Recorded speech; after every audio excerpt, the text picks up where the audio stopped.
और भजन संहिता जो पढ़े उसमें बहुत सारी चीज ऐसी लिखी है जो हमारे जीवन में घटित होती है, जो हमारे जीवन में हो रही है और हम वैसा अपने जीवन में महसूस भी करते हैं। यहाँ पे लिखा है, मैं अपने शौक की बातें उससे खोलकर कहता। फिर लिखा है, मैं अपना संकट उसके सामने प्रकट करता। जब मेरी आत्मा भीतर से व्याकुल हो रही थी तब तू मेरी दशा को जानता था। जिस रास्ते से मैं जाने वाला था उसी में उन्होंने मेरे लिए फंदा लगाया। मैंने दाहिनी ओर देखा परंतु कोई मुझे नहीं देखता। मेरे लिए शरण कहीं नहीं रही और मेरे को कोई नहीं पूछता तो आगे।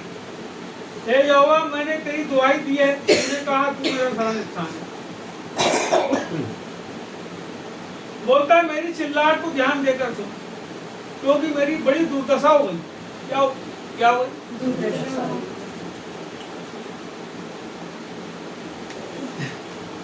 वे जो मेरे पीछे पड़े हैं उनसे मुझको बचा। बहुत सारे लोग हमारे पीछे पड़े उनसे मेरे को बचाए। मुझको बंदी गृह से निकाल कि मैं तेरे नाम का धन्यवाद। यहाँ आप देखोगे ना तो केवल आदमी की जो जीवन है, हमारा जो जीवन है, उसकी दुर्दशा के बारे में।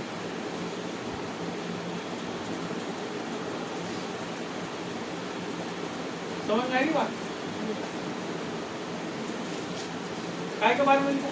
आदमी की दुर्दशा। इधर खसक जाओ ना, जगह इधर ऐसे घूम जाओ, इधर ऐसा मुंह कर लो। दुर्दशा है यहाँ पे किसकी? किसकी दुर्दशा? जो यहाँ प्रार्थना कर रहा है उसकी है। अभी आप लोगों ने पढ़े, क्यों पढ़े इसको? क्यों पढ़े? तो पढ़ने क्या कारण? यहाँ तो कई जन ऐसे बैठे जिनको कोई मतलब ही नहीं इससे पढ़े भी लिए।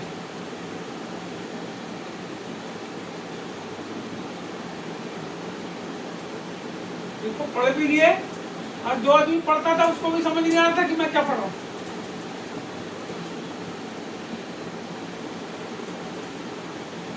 उसकी गाड़ी भी डामाडोल थी, स्टीयरिंग कहीं से कहीं घूम रहा।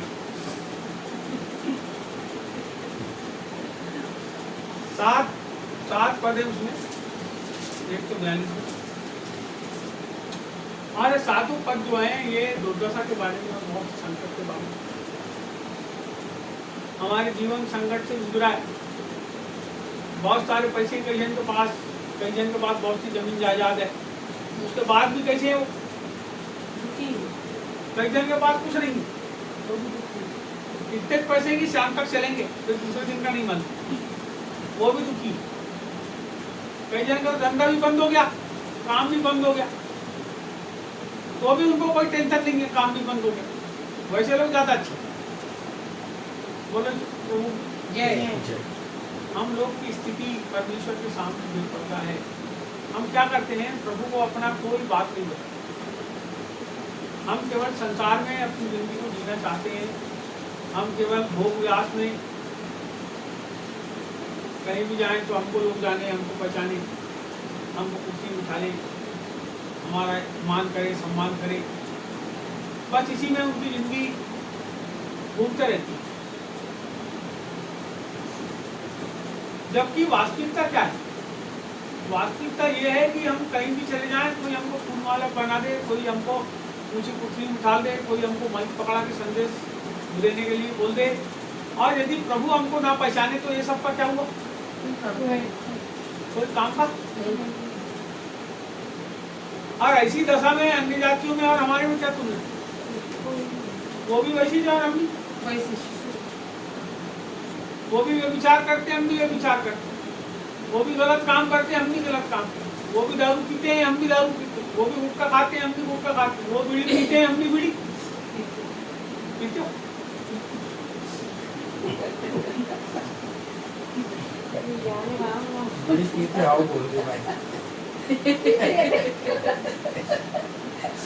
यानी आप तुलना करके देखो, संसार से और अपने से।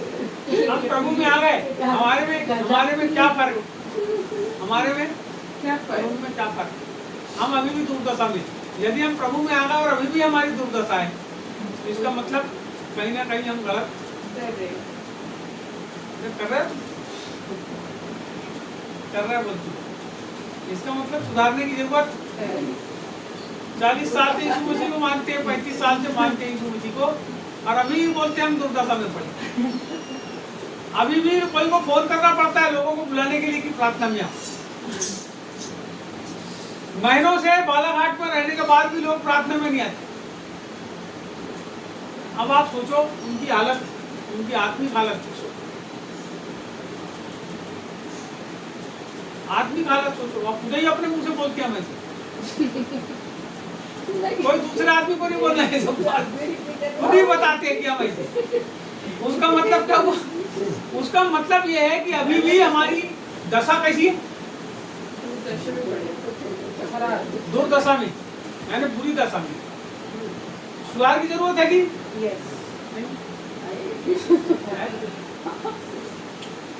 यदि सुधार की जरूरत है, इसका मतलब इतने साल से जो हम प्रभु में हैं, 20 साल से, 25 साल से, 30 साल से, 35 साल से, इसका मतलब हम अभी भी जैसे हमको आत्मिक व्यक्ति बन जाना चाहिए था, हम नहीं बन पाए। अभी भी यदि कोई पीछे से तुतारी तुमको पूछ रहा है, इसका मतलब सही रास्ते पे जुट तो गए हो तुम बैलगाड़ी में, लेकिन सही रास्ते में चलते तो हो तुम रास्ते में, लेकिन अपने साथ वाले बैल को भी क्या करते हो? अपने साथ रास्ते को बिगाड़ने की कोशिश, दूसरे के जीवन को मन।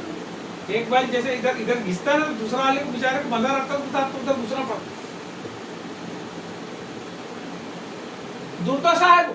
एक आदमी की दुर्दशा, और दुर्दशा वाले आदमी के साथ जब दूसरा आदमी रहता है तो वो भी दुर्दशा में जाता है।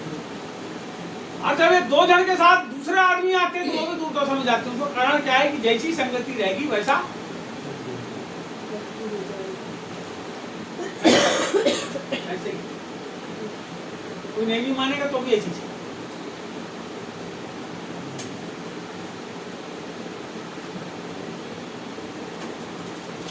याकूब की किताब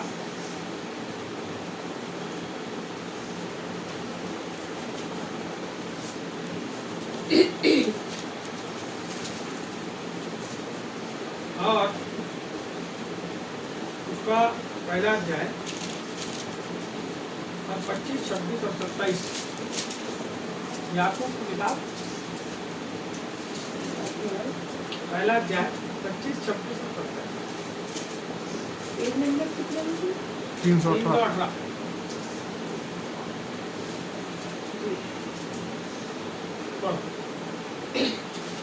पर जो व्यक्ति 25 से पढ़िए। पर जो व्यक्ति स्वतंत्रता की सिद्ध व्यवस्था पर ध्यान करता रहता है, वह अपने काम में इसलिए आशीष पाएगा कि सुनकर भूलता नहीं, पर वैसा ही काम करता है। यहाँ लिखा है पर जो व्यक्ति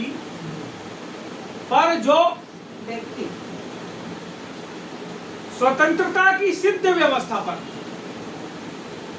ध्यान करता रहता है, वह अपने काम में इसलिए आशीष पाएगा कि सुनकर भूलता नहीं, पर वैसा ही काम। यहाँ लिखा है पर जो व्यक्ति स्वतंत्रता की सिद्ध व्यवस्था। कैसी व्यवस्था? स्वतंत्रता की सिद्ध व्यवस्था। कैसी व्यवस्था? स्वतंत्रता की सिद्ध व्यवस्था। बोलो स्वतंत्रता की सिद्ध व्यवस्था। सिद्ध का मतलब उसके आगे कुछ नहीं, फाइनल सिद्ध हो गया वो।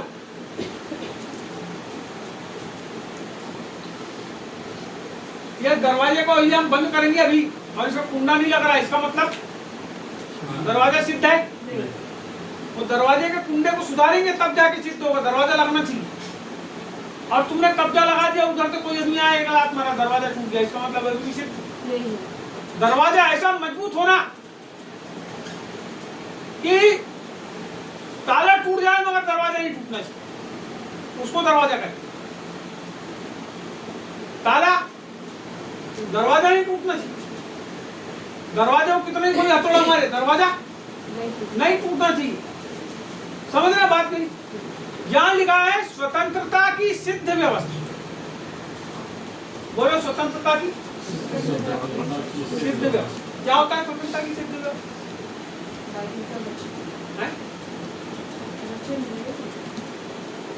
अभी आप स्वतंत्र हो कि गुलाम हो? भारत देश में स्वतंत्र है, और प्रभु गुलाम। प्रभु में भी स्वतंत्र है। भारत देश से हमको करना है फिलहाल। अभी हम आध्यात्मिक चर्चा कर रहे हैं। यहां लिख रहा है स्वतंत्रता की सिद्ध व्यवस्था,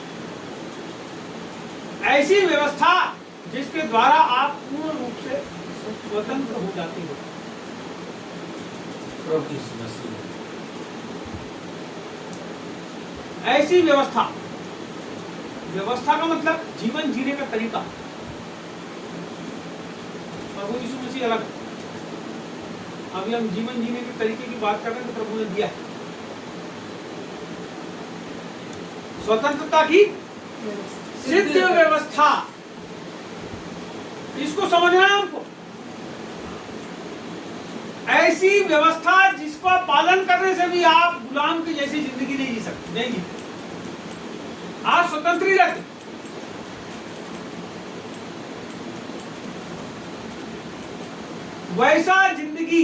वैसी जिंदगी जीने की कला यहां बोल रहा है। इसको एक बार फिर से पढ़ेंगे।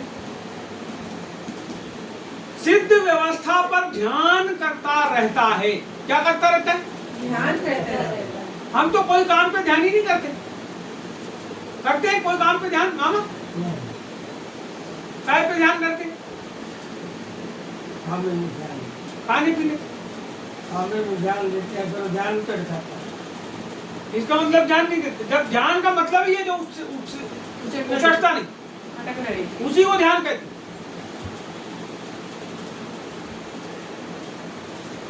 जब आपका ध्यान उछट जा रहा है, जब आपका विचार उछट जा रहा है, जब आप जो काम करना चाह रहे हैं उसको कर नहीं पा रहे, इसका मतलब आपका ध्यान उस जगह पे नहीं है। इसका मतलब है हम चूक गए। एक जगह लिखा बाइबल में चूक गए।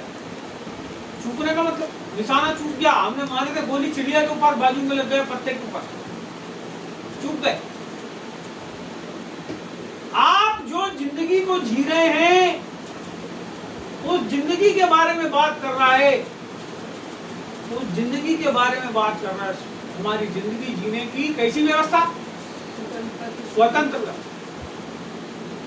यहां पे बोलता है कि ध्यान लगाए रहता है। वो आदमी जो रहता है काय पे ध्यान लगाए रहता है? स्वतंत्रता की सिद्ध व्यवस्था के ऊपर ध्यान लगाए। आप बोले आपने तो हमको कहीं और ला दिए। अभी हम अच्छा छुट्टे वाले जैसे घूम रहे थे। जो हमारा मन कर रहा था उसको हम कर रहे थे। जहां हमारी इच्छा हो रही थी झोला लेके हम वहां जा रहे थे। हमको जहां अपनी गाड़ी से जाना था हम वहां जा रहे थे। आप फिर से हमको व्यवस्था के पास लेके आ गए वापस। अरे बड़ी मुश्किल से छोड़ के भगे थे हम व्यवस्था। हम जिस समाज में प्रभु यीशु मसीह को नहीं जानते थे, जिस समाज में इतने सारे हम नेम दस्तूर को मानते थे, अभी प्रभु में आए, प्रभु ने हमको सबसे छुड़ाया। अब तो फिर से व्यवस्था की ओर ला रहे हैं हमको वापस। ये स्वतंत्रता की सिद्ध व्यवस्था है। यहाँ आदमी गुलाम नहीं होता और कोई चीज मानने के लिए भी बहुत ज्यादा गुलाम जैसे उसको। यहाँ पे कोई तुम्हारा राजा धरती पे है? कोई राजा है? कोई राजा है? केवल यहाँ कलीसिया के अंदर अगुए हैं जो तुमको दिशा देते हैं, सिखाते हैं। और जब तुम चर्च से निकलते हो बाहर, कलीसिया से बाहर निकलते हो तो उसको फिर से भूल के संसार में। इसका मतलब ध्यान प्रभु में, ध्यान प्रभु में नहीं है। उसका मतलब आपका ध्यान कहाँ रहना चाहिए? व्यवस्था की ओर रहना चाहिए, सिद्ध व्यवस्था की ओर रहना चाहिए। कैसी व्यवस्था की ओर? स्वतंत्रता की सिद्ध व्यवस्था की ओर। यहाँ पे बोलता है वह अपने काम में इसलिए आशीष पाएगा। बोलो अपने काम में। अपने काम में काय में आशीष पाएगा? अपने काम में। अपने काम में। यदि तुम काम कर रहे हो और पूरा काम करने के बाद भी तुम आशीष नहीं पा रहे हो, इसका मतलब कहीं ना कहीं गड़बड़ी। काम में आशीष पाना, काम में आशीष पाना। मैं बार बार बहुत साल से इस चीज को आपको समझा रहा हूं, लेकिन आज प्रभु का वचन दूसरे तरीके से बता रहा हूं। यहां पे फिर से पढ़ता हूं इसको। यहां लिखा है वह अपने काम में इसलिए आशीष पाएगा कि सुनकर भूलता नहीं, पर वैसा ही काम करता है। आशीष क्यों पाती? आशीष क्यों पाती? क्योंकि हम सुन के भूलते नहीं। पहली चीज, वो आदमी अपने काम में आशीष पाएगा जो सुन के भूलता नहीं। और दूसरी बात, और वैसा ही काम करता है। बोलो वैसा ही काम। और वैसा ही काम करता है। पहली चीज सुन के भूलता नहीं। इसका मतलब ध्यान है, जो अपन ने पहले पढ़े थे। क्या है इसका मतलब? कि ध्यान है हमको कैसे काम करना है। काम केवल जीवन में किया जाता है, जीवन के बाहर नहीं किया जाता। मरने वाला आदमी कभी काम करते आपको दिखेगा? उसको गड्ढा खोद के और क्या करेंगे? गड्ढा खोद कर देंगे और उसको पूरी तरह से ढाक देंगे। जला देंगे। कोई काम का है? नहीं। मर गया। काम केवल वही करता है, व्यवस्था का पालन केवल वही करता है जो आदमी जिंदा, और ध्यान केवल वही लगाता है जिसको ये पता है कि ऐसा मेरे को करना है। जिसको नहीं करना उसको कोई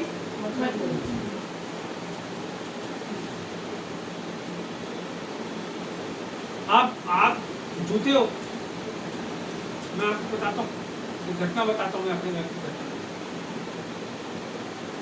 खेत में बैलगाड़ी में वो आदमी ने पूरा पैरा भर दिया और बैल को फांद दिया और बैल को रवाना कर दिया, और गाड़ी में कोई आदमी नहीं बैठा, और वो बैलगाड़ी लेके सीधे दोनों बैल अपने घर आ गए बगैर कोई आदमी के देखे। तो दोनों बैल अपने घर आ गए। इसका मतलब वो बैल क्या करते थे? उस जगह का पता, अपने घर का पता, अपनी जिस जगह पर खाना खाते थे, जिस जगह पर रहते थे, उसको पता हो जाता।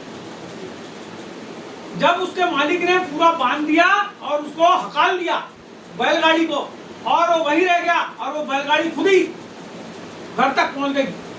अब पता है कितनी बड़ी बात है, कितनी सोचने की बात है कि पशु भी क्या करते हैं? अपने घर को पहचानती है। अपने रास्ते को पहचानती है। उनको पता है गाड़ी लेके घर जाना, वो लेके आ गए।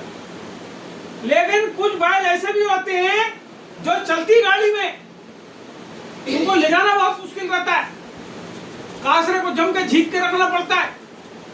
रास्ते में कोई भी चीज देख के बिदक जाते हैं और बद दौड़ने लगते। बहुत मुश्किल रहता है कई लोगों को कासरे में लेके बराबर रास्ते पे चलाना। उनके लिए तुतारी वाला होना जो कोसता रहा है सब पीछे से।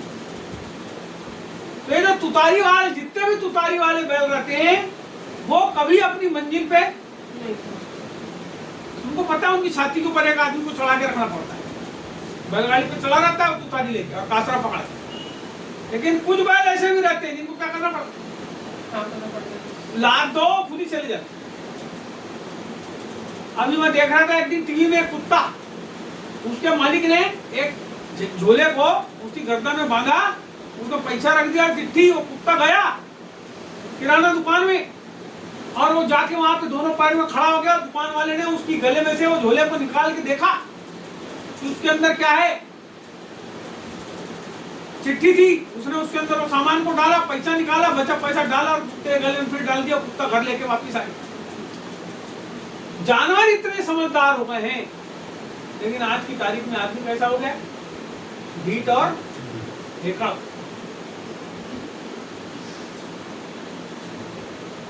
यीशु मसीह कितना अच्छा है, बोलता है तुम आओ और मेरा जुआ को क्या करो, अपने ऊपर ले लो। बाजू में ही बोलता है। लेकिन हमको ध्यान नहीं रहता। वो हम बार बार क्या करते हैं? उस जुए को जमीन में पटक देते हैं, वो बैलगाड़ी को जमीन में पटक देते हैं और अपना घूमने के लिए चल जाते हैं अपने हिसाब से, अपनी जिंदगी जीने के लिए।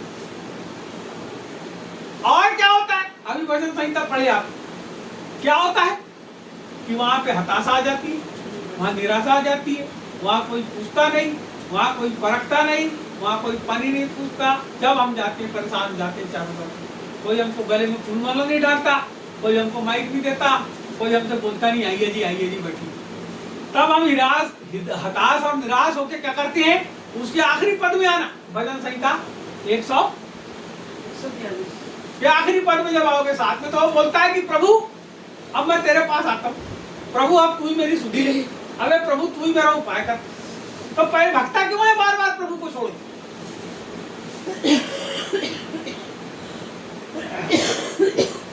चल आगे 26 पढ़ो जी।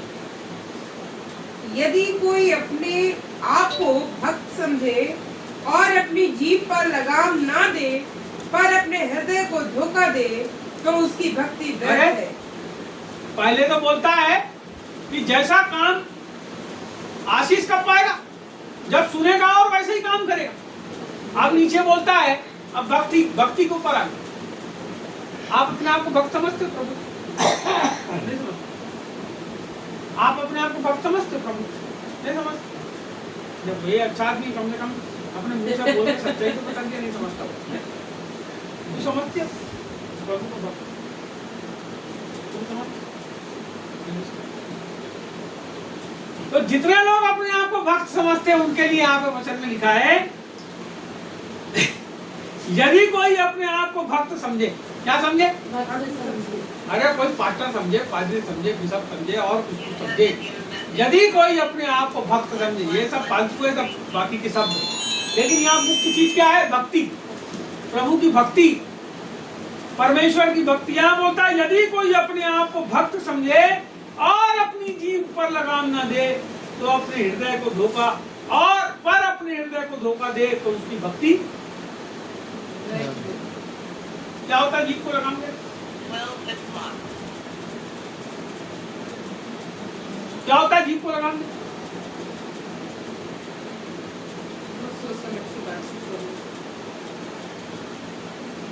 बड़ा सामने वाले का दिमाग खराब हो गया। बड़ा अरे चुप रहा यार, बहुत देर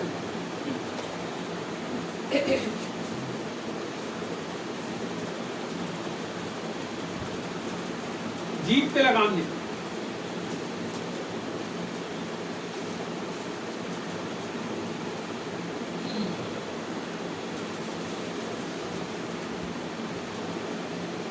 अभी तो अपन थोड़ी देर पहले बैल की बात करते, कांसरा लगता है। जीभ में लगाम रखी है, कैसे लगाओ?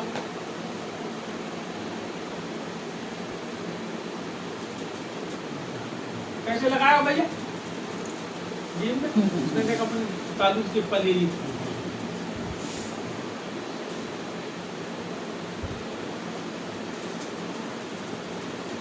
जीभ पे लगाम देने का मतलब है सोच समझ के बात करना।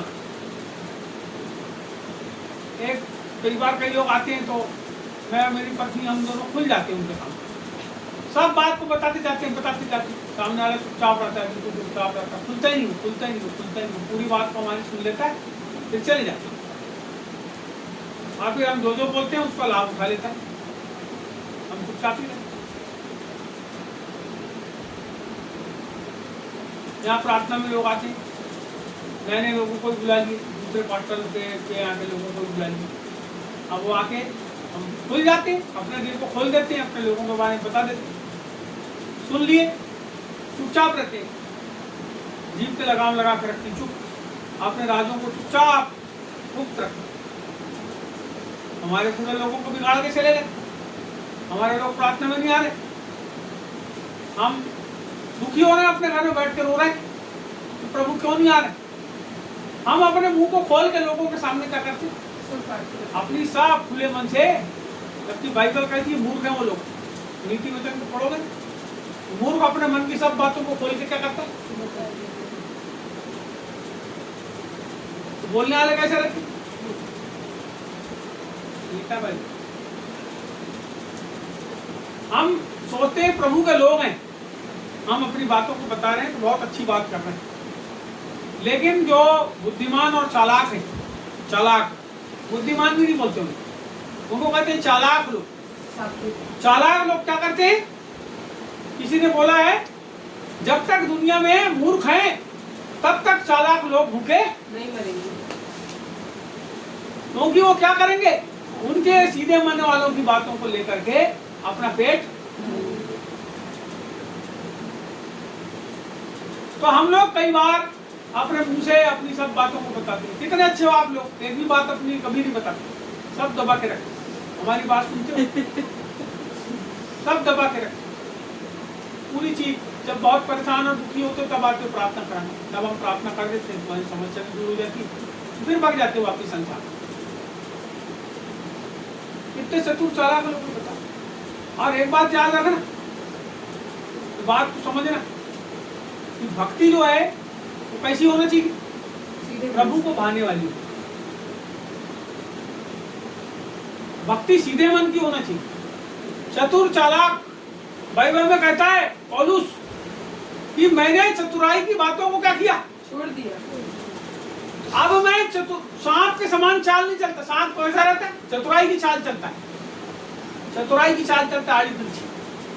पौलुस कहता है मैंने टेढ़ी चाल, अरे चलता ही नहीं मैं टेढ़ी चाल में, और सब चतुराई की बातों को छोड़ दिया मैं।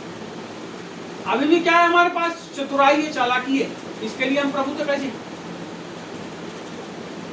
जितने लोग प्रभु में आकर राजनीति करते हैं, छल करते हैं, कपट करते हैं, मैं आपको बताना चाहता हूं उनकी जिंदगी के अंदर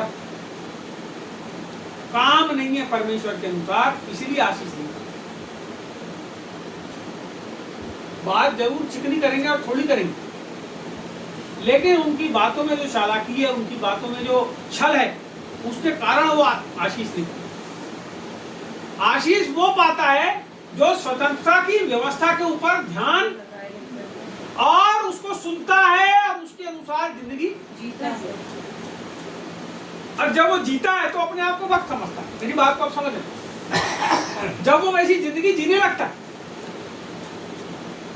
तू सीधी बैठ जाना इधर, तेरा मुंह धो रहता है, मेरे को दिखता नहीं। मेरी बात समझ आ रही है, अभी क्या बोल रहा हूँ, समझ आ रही बात। जो आदमी व्यवस्था पे ध्यान देता है, पहली चीज, दूसरा भूलता नहीं, उसको भूलता नहीं, उसके अनुसार चलता है, वो आदमी आशीष। और जब कोई आदमी वैसा करने लगता है तो अपने आप को क्या समझता है, बोलो धर्मी, भक्ति, भक्त समझता है। समझते हैं ना भैया, भक्त तभी समझते हैं। कोई छोटा आदमी अपने आप को कभी भक्त नहीं समझता। कोई छल करने वाला उसको मालूम है पापी। जब कोई आदमी प्रभु के अनुसार जिंदगी जीने लगता है ना, तो बोलता मैं प्रभु का भक्त। उसको ऐसा लगने लगता है कि मैं बहुत कैसा हो गया। तो वैसे लोगों के ऊपर एक ये कल ये लड़के ने यहाँ फुक्के टंगे थे, तो इसने आके एक ऐसा करके टच से मारा, ऊपर क्या हुआ, धाड़ से फूटा। पूरे लोग जितने बैठे सब देखने लगे क्या हुआ क्या हुआ। अभी भक्ति का जितना फुलावा है ना, यहाँ पे एक बात ने क्या करी उसको, क्या है वो बात, यदि कोई अपनी जीभ पर लगाम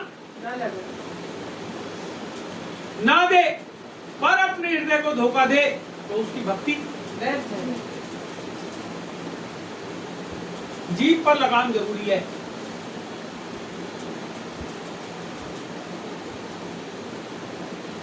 बहुत मत बोलो, सोच के बोलो और अच्छी बात, और ऐसी बात बोलो। कई बार हो सकता है तुम्हारी बात कड़वी हो, तुम्हारे संदेश कड़वे हो, और ऐसी बात बोलो कि सामने वाला जो परमेश्वर की ओर से जो आपके मुंह के अंदर संदेश आया, ऐसा संदेश हो कि सामने वाले का जिंदगी बदल जाए, वो अपना जीवन प्रभु के सामने सरेंडर करे। हमको ये बात को समझना पड़ेगा। आगे हम देखेंगे, पढ़िए जी 27 को। हमारे हृदय और पिता के निकट, हमारे हृदय हमारे परमेश्वर और पिता के निकट शुद्ध और निर्मल भक्ति यह है कि अनाथों और विधवाओं के क्लेश में उसकी सुधि ले और अपने आप को संसार से निष्कलंक रखे। 3 प्रकार की चीज है जिसके द्वारा आपकी भक्ति परमेश्वर के सामने जो है ग्रहण योग्य। क्या है? हमारे पिता के निकट शुद्ध और निर्मल भक्ति, यह है पहली चीज। अनाथों और विधवाओं के क्लेश में उनकी सुधि ले। अनाथों और विधवाओं के क्लेश में, क्लेश का मतलब दुख में। तुम ज्यादा कुछ नहीं कर सकते, भाग खिला सकते हो मुझे एक समय खाना खिला सकते। कोई अनाथ है, उस अनाथ के लिए भी आप कहीं ना कहीं कोई व्यवस्था कर सकते हो, कुछ मदद कर सकते हो। ज्यादा नहीं कर सकते, 50 रुपए दे सकते, 10 रुपए दे सकते, लेकिन सही में अनाथ होना और सही में विधवा होना। अनाथ का मतलब जिसके ना कोई माँ ना बाप, एकमात्र अकेला, कोई नहीं है उसको पालने, वो अनाथ। दूसरा विधवा, ऐसी औरत बाइबल में लिखा है जिसका कोई पति ना हो, पति मर गया हो और उसकी उम्र इतनी हो, ज्यादा उम्र की औरत, यदि अपने खानदान के साथ रहती, परिवार के साथ रहती, तो परिवार वाले उसको पाले, लेकिन उसका कोई नहीं है ऐसी औरत, और जिसने दूसरा आदमी नहीं करी, ध्यान देना, उसी आदमी को विधवा। जो दूसरे आदमी के पास नहीं गई, एक आदमी मर गया दूसरे आदमी के पास नहीं गई, वो औरत को बोलता है विधवा की श्रेणी में उसको। इनकी क्या करे? सुधि ले। उसकी सुधि ले। और दूसरी बात बोलता है और अपने आप को संसार से निष्कलंक रखे। किससे? संसार से। संसार में फंसने की चक्कर नहीं, जरूरत नहीं। हम परमेश्वर में आए हैं, हमको जो व्यवस्था दी गई है हमको उस पर ध्यान लगाना है, और वो व्यवस्था है आत्मा की व्यवस्था। हालेलुया। वो परमेश्वर है भले कामों की व्यवस्था, वो व्यवस्था है लोगों को परमेश्वर के रास्ते पर ले जाने की व्यवस्था, किसी का नुकसान नहीं करने की व्यवस्था। यदि कोई तुम्हारा बुरा कर रहा है तो तुम उसका बुरा करने पे उतारू होगा, इसका मतलब तुमने क्या करें? व्यवस्था को नहीं माना। तो अपना ध्यान आप इन बातों की ओर लगाओ, प्रभु के वचन की ओर लगाओ। जैसा परमेश्वर चाहता है हम वैसा करने की कोशिश करें। जब हम ऐसा करेंगे तो हमारी जो भक्ति है परमेश्वर के सामने कैसी ठहरेगी? शुद्ध और निर्मल। हम कोशिश करें, कोई आदमी ऐसा ना हो जो अभी भी क्या करे, हम हमारे पीछे तुतारी लेके, तुतारी देखे हो ना मुझे कैसी रहती है तुतारी? सामने से उसमें खीला लगा रहता है। आजकल तो सबने कार खरीद ली है तो हैंडल रहता है, तुतारी नहीं रहती। हैंडल को ऐसा हिलाओ तो ऐसा चलती है, उसको कासरा बोल सकते हो आप। तुतारी जो है ना वो केवल बैलों के लिए रहती है।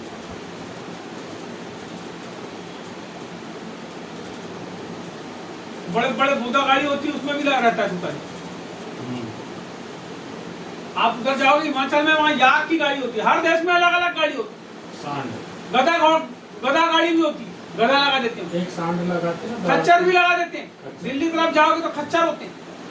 तो सबके लिए अलग अलग व्यवस्थाएं, लेकिन लगाम लगाना पड़े। यदि आज भी कोई आदमी आपको लगाम लगा रहा है, इसका मतलब कहीं ना कहीं हमारे जीवन के अंदर वो चाल नहीं है जैसी चाल पे हमको चलना चाहिए। हमको सुधार की जरूरत है, और इसके पहले हम प्रभु में बोझ में जाएं। मैं चाहूंगा हम सब अपने मन को परमेश्वर के सामने